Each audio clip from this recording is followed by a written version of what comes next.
দিলেন, ইয়া নারু কুনি বারদাও ওয়া সালামান আলা ইব্রাহিম।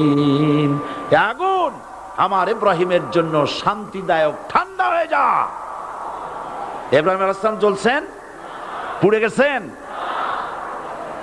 নমরুদ তার প্রাসাদের ছাদে বসে ইব্রাহিম আলাইহিস সালামের পোড়া দৃশ্য দেখে আনন্দ করবে, আগুনের দিকে তাকায় দেখে ইব্রাহিম আরামে বসে আছেন। পোড়া তো দূরের কথা, জামাও পড়ে নাই। ও ডাক দিয়া বলে, রে আগুন, গোটা জাতি নিয়ে তোর পূজা করলাম, আমার দুশমন কেন জ্বালাইতে পারিস না? তোর জ্বালানো শক্তি কি নষ্ট হয়ে গেছে নাকি? আগুনের ভিতর থেকে আওয়াজ বেরিয়ে এলো, নমরুদ, আমার ভিতরে দাহ্য শক্তি, জ্বালানো শক্তি আছে কি নাই যদি